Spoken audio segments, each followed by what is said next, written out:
Hi, I'm Zach Demopoulos, and this is another episode of Stories from Real Working Caregivers. I'm Selma Archer. Hey, Selma, how you doing? We've got another great guest with us today, so let's just jump right into her caregiver story. Hi, Nicole Collins. How you doing? Hi, Zach. Hi, Selma. I'm fantastic. Thanks so much for having me. Thank you so much for being here. We really, our listeners, our readers, also really learn quite a bit from caregiver stories, as well as managers and employers. So we're really excited about hearing about your story and also about what you currently do. So let's start first of all with your caregiver journey. Start wherever you feel like it started and share with us a little bit about it. Sure. So, first of all, I just really appreciate you having me. I think what you're doing is a real gift to supporting caregivers. And as I will get into my journey right now, but I just thank you from the bottom of my heart. So my caregiver journey started during the pandemic. We were pretty deep in the pandemic in 2020. I woke up in the middle of the night to my partner Christian having a massive seizure. And because of the times of the pandemic, I couldn't go into the ambulance with him. I couldn't go to the hospital. It was all very traumatic. And I know that there's just so many people who can identify and were there not being able to be with their ones when they were experiencing these health events during the pandemic. So after I was able to get there and we were able to get a diagnosis, we got really just one of the worst diagnoses possible, which was he had stage 4 brain cancer, Oh, glioblastoma, which is just basically a killer. And I was able to be there when the doctor gave him the diagnosis and basically told him that he potentially was looking at maybe 6 months, 12 months at best, but they just really couldn't tell. And um, my partner Christian was just he was just a real light person. He just was like the life of a party. He'd walk into the room and light up a room, and he had 4 kids that he loved. And I just saw like all light and spirit leave his presence, his being. And I'm type A.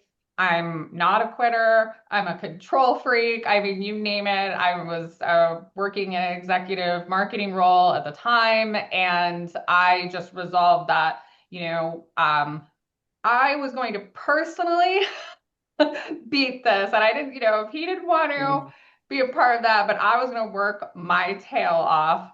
And so I just went into full on caregiving mode, but also I was researching. I had people researching for me. I was looking at every clinical trial, every possible way of helping him through this illness. And I also, held myself accountable to keep this vibe up for him because he was so sensitive and he was just a gentle soul.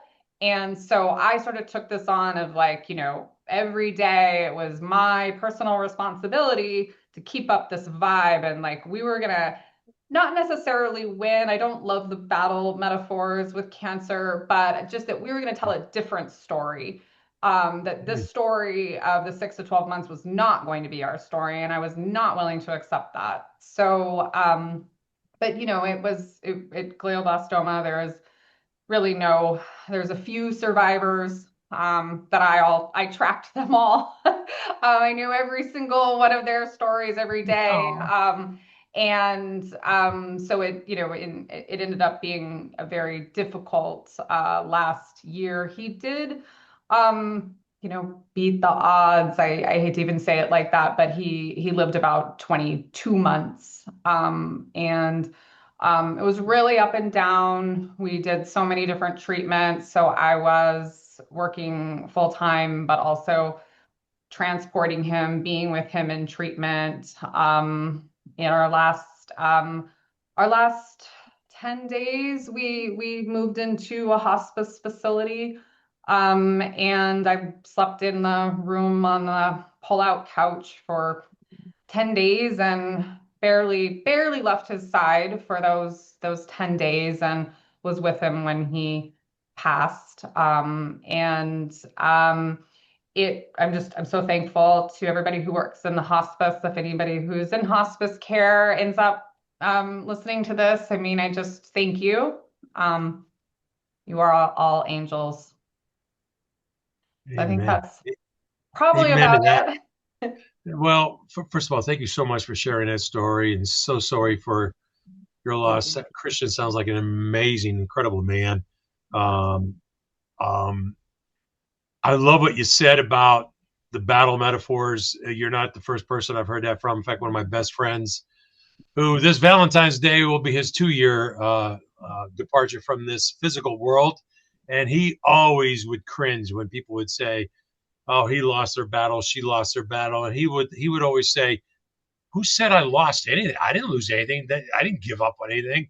I'm trying to Right, live. I think it's right. medicine that lost their battle on me, right?" Absolutely. But, and the whole reason why you're here with us today is that you're the caregiver, and we do tend to lose a lot, especially when it comes to physically, mentally, emotionally, and financially. A lot of impact. You mentioned you were a marketing executive. So, how did that impact your work?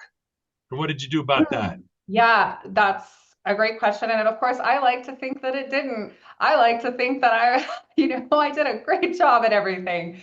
But it affected my work in a couple of ways. One, I will have to say I did have a very supportive boss. My boss at the time, the CEO of my former organization, he was a cancer survivor. So he really, as soon as I told him, he gave me as much time as I needed to do whatever I needed to do. However, although he was supportive, there was a corporate culture that most organizations have of overwork, of burnout. Because I'm a woman, I had this, and an executive woman, I had this sort of corporate adage in the back of my mind that women can't both be executives or leaders and a caregiver because you have to pick one or the other because you can't do both. And this is why one of the reasons why a lot of people think that women cannot be leaders. And I'm speaking very generally here, of course. Not everybody thinks like this. But I always had that in the back of my mind. So I tried to pretend like, oh, can't see anything here, nothing to see here. It's just everything's fine. But I was really working two full-time 24/7 roles at the same time. And I know it took a toll on just my emotional. I was overly emotional at work. I had to excuse myself from a lot of calls like this on Zoom because I just would feel myself getting so drained, Mm, energy wise, that I was going to start crying in a meeting. And then, of course, that fed into my shame around trying to be a woman executive and a caregiver. And it was just this really difficult cycle that I got in of overwork, trying to pretend like I wasn't overworking. So that was a major impact. And I will say, though, on the positive, after I was able to recover a little bit from the burnout, I started focusing on all of the caregivers in our organization and just realizing it gave me a perspective, I guess is what I'm trying to say. It gave me perspective that many people are caring for someone. And that I wasn't really my example was extreme. I really hope, not that many people experience what I was experiencing with Christian, but just, having to care for children, having older relatives that you have to care for. This is all stressful. And so I became much more attuned to the people in our organization and their needs. So it was really challenging. It was a big impact for me, but I think, there are positive impacts as well. oh, thank you for sharing. Yes. How do you feel that your experience, your caregiving experience with your partner has influenced the work that you currently do around grief counseling? Yes, pretty much completely influenced. So besides learning that our culture and our organizations really aren't set up to support caregivers, I also learned that we're just not set up at all to support people who are grieving. And we don't really even have cultural fluency around grief. There's a lot of bad information out there. Um, and there's and I don't want to uh, point the finger at anybody. I don't want to say it like that, but people really mean well when they're trying to support grievers, but they end up saying a lot of very damaging things. And that's just handed down culturally. And again, it's not their fault. So the more I talked to people or tried to talk to people, I developed a lot of shame because a lot of people told me there was a timeline, for example, and oh, what stage do you think you are in? And just stuff like that. And so I started not talking to people, which was very unhealthy. And I became isolated. I even moved myself up to this isolated community, Rockport, Massachusetts, which is a lovely arts community, but it's tiny. And it's sort of like I physically isolated myself as well, just so I would have less interaction having to tell my story because I got so exhausted by having to take care of a lot of other people. So I started doing research on grief. I also attended, I also attended some support groups, which actually made me feel worse. And so I started doing research and writing, doing a lot of processing of my grief. And it's a calling for me now. I don't want what happened to me in my grief to happen for other people. I would love to impact as many people as I can, and just let people know that your grief is normal. It's a normal process, and it really, like, a lot of the symptoms and thoughts and feelings we have just absolutely makes sense. And everyone is so different. Grief, it's like a fingerprint. Everybody grieves so differently. So it may have an experience in grief, but it may not relate to your experience at all. So at the beginning of 2026, I became a certified grief to gratitude coach. And I actually just started another program yesterday with David Kessler, who is probably maybe the world's most foremost specialist in grief. So this is what I want to do with the rest of my life, however long I have left on this earth. We noticed that you on your website you mentioned the loss of a pet. Can you Mhm. talk a little bit about maybe your experience with pet therapy and the value it could play and the whole care journey with the care recipient as well as the caregiver? Oh, yes. Yeah, I'm so glad you asked about it. I lost our dog, Aussie, who's just a magical being, and I still miss him every day. But so there's a ton of research out there on the internet. I mean, you could look up around, there's a lot of pet therapy organizations around the benefits for caregivers. A lot of the benefits are around stress reduction. There's just evidence for anybody that interacts with a pet that you can co-regulate with an animal. So obviously when you're a caregiver, it's extremely stressful and your central nervous system is on high alert. You are in fight or flight for a lot of your caregiving journey, especially if you're dealing with some traumatic illness, sort of scary bodily things. So interacting with a pet can really soothe your nervous system and allow you to rest and digest. So there's a lot of research out there for caregivers, but I would say also for anyone who is caring for someone who has, potentially dementia or any sort of diminished cognitive function, you'll know how much agitation affects those people. And there's a lot of evidence that just the presence of a pet will reduce agitation. And so that can take it like the load off the caregiver. Just watching your loved one interact with a pet and seeing them care for a pet. My partner Christian, his last few months, he was almost completely nonverbal. But when Aussie was with him, I mean, he would light up, and it was almost like Aussie was then my partner in caregiving. So I think there's benefits for the caregiver in having the person they're caring for interact with a pet. Now, this isn't to say if you're caring for someone, go get a pet because that's a lot of work and you don't need any more work. But there are pet therapy organizations that you can contact and they'll bring a pet to you. So I have some resources, but there's just, I mean, on Google, there's a lot of resources.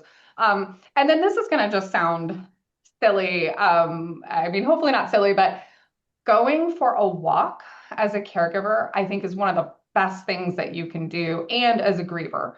So getting outside, moving your body, getting out of the environment where you are providing care and just taking a moment to breathe is so important. And having a dog will make you do that 3 times a day. So I was walking Aussie. There was a certain point. So Aussie was originally Christian's dog. There was a certain point that Christian just couldn't take care of him any longer, and he became my dog. Um, I wasn't really ready for that, but then I realized the benefits that having Aussie was taking me out of the house and just having a nice interaction, like a gentle interaction with him was so positive for me.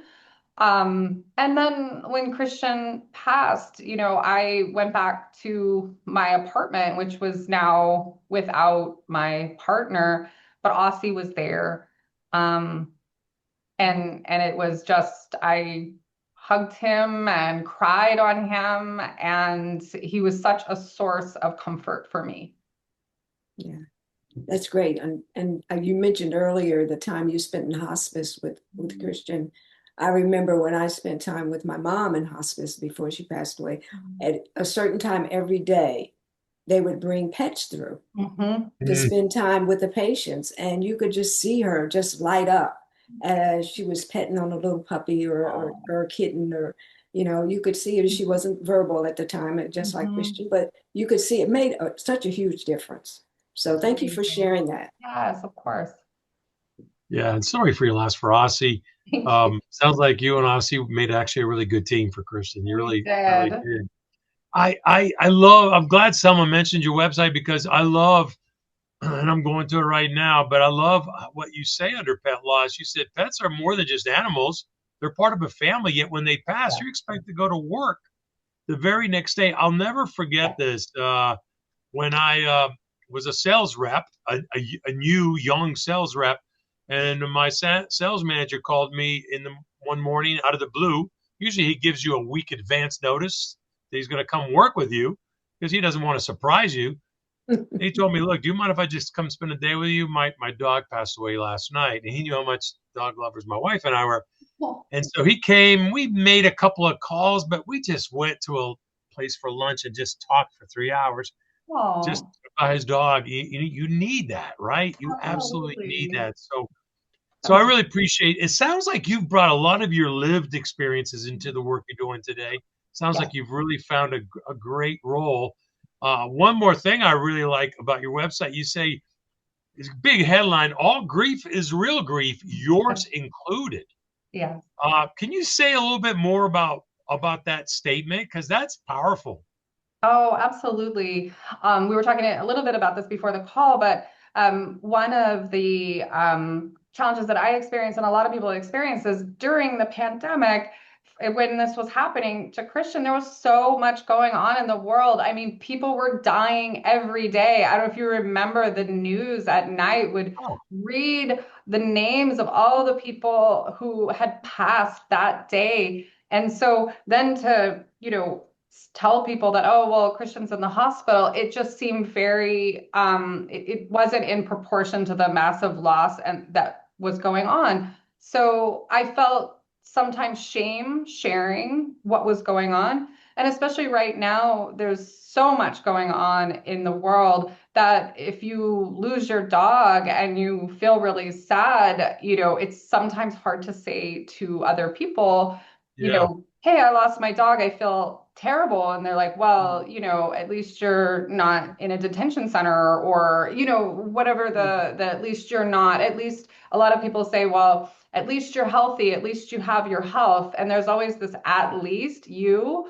And so then it shames the person who's feeling the grief. And so I really want to give people the space to take up that space with their grief. It's very natural to grieve. And if you suppress the grief, it's very unhealthy.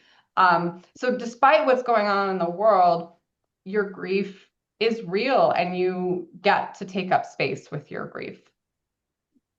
And Selma and I, in the work that we do here, have learned that I never knew this before, but there's grief associated with you as a caregiver role. And I Yes. imagine you may have experienced some of that after Christian passed. Oh, And I know I experienced a little bit of it when my dad passed. I now still care for my mom. But can you give a tip or two for a caregiver that may be going through caregiver role grief? yes. Oh my gosh, so many things. I mean, I hate to say it, but the walking, exercise, just even if it's 5 minutes, just get outside, get some fresh air. But I would say another thing that was really difficult and I experienced a lot of grief around is that sometimes the people that you want to support you are not the ones who ultimately are able to support you.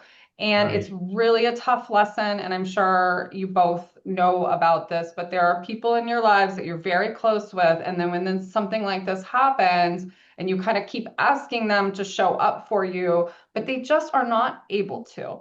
And Mm, so my challenge was that I just kind of kept asking and I didn't get the message that they just couldn't do it. And it wasn't personal to me. They were unable. And so I needed to find support elsewhere. So I would really tell people, I think one of the biggest things is just let other people support you that you didn't think of as your major support. We all think we have like maybe our siblings or parents or best friends, and then sometimes those people just can't step up for whatever reason. But then someone from your church or someone from your Yeah. workplace is just really equipped to help and they want to help. And so is really, I would just say to caregivers, let those people in, because you'll get really amazing gifts and you need support. yeah. Great advice. Yeah. Absolutely. That kind of goes into the next question of if you look back at Nicole before her care journey with the Christian started, what advice would you give her to prepare Mm, for the journey? Yeah, I think so. Um, No, this is again a difficult lesson for me. We're getting deep here. Is that and I know that all the 12-step programs talk about this. I haven't done 12-step programs, but I know they've been really healing for a lot of people. But you can only control the way that you react to something. You can't control an event. You can't control someone's diagnosis. You cannot control the outcome of someone's disease. So, for Christian, I was trying to control every bit of his environment, and it just had a massive cost on me. And I realized maybe about a year before he passed away that I need to relax some of my military requirements for his diet and his care because there's quality of life. And I think, you have to ask yourself, why am I if I'm I for example, I was telling him he had to be on the keto diet because there is some research for some brain cancers that a keto diet can be very effective. um a lot more research needs to be done, but I had decided that we are doing keto and so it just and he wanted to comply because he wanted to make me happy because he loved me, and so I was driving by trying to control every detail of his care. Um, I think I created a lot of misery that hindsight is 2020 that didn't need to be created. So I would just the old adage of you can only control what you yourself and your reaction to just to remember that. I would love myself to hear that right now, 5 years ago.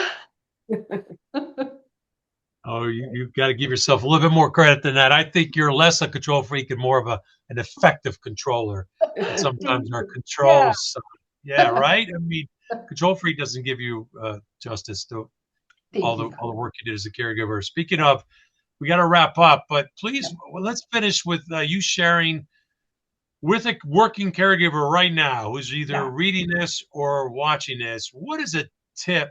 Oh, no, I'm sorry, not a tip. But what is one way that you, as a coach, counselor, could help a working caregiver today? And then how can people find out more about you? Yeah, absolutely.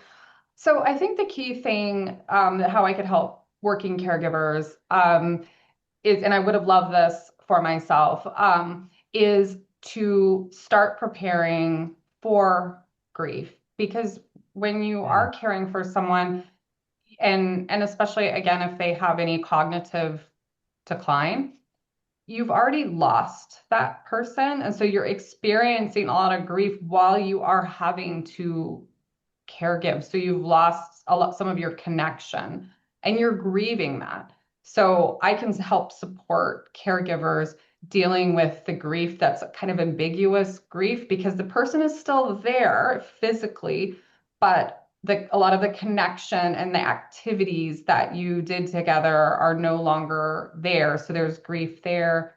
And then when you're caregiving, I mean, you are working and working and working until the day that the person transitions, and all of a sudden, you don't have a job anymore and they're gone, and it can be very disorienting for people. So I can help caregivers prepare, have some things in place that will help them just you can't escape grief. You don't want to escape grief, but there's ways to set yourself up for a more healing, supportive process. And then I have a website. It's just Nicole-Collins.com. I also have a Substack called Griefish that I write. I've used writing a lot to process my grief. A lot of people use music and all sorts of creative ways of expression, and I really really want to encourage people as caregivers or people who are grieving to use any sort of creative form of expression you can to help yourself process grief. So definitely check out my Substack, and I do a free discovery call with anyone who is interested. I'm happy to talk to anybody about grieving or caregiving. Great. sounds Well, like you thank got you. both down. I tell you what, Selma, I'm going to start using what Nicole does more often when we talk about the three P's of a caregiver journey: plan, provisions, and people. So we Mm. talk about that a lot. We need to add you into the plan. We need to add you as a provision Yeah, and Oh, definitely as a person to talk to during the caregiver journey. absolutely. I mean, it yeah, doesn't mean we're admitting that someone is going to pass before we want them to, right? Yeah. I get it, but but you're wow, what a critical role you play. What an honor to have you join us and share Oh, what you do. thank you. Oh, it's an absolutely. honor to be here. Thank you so much. Thank you, Nicole. Thank you. You know what you said. Are we off?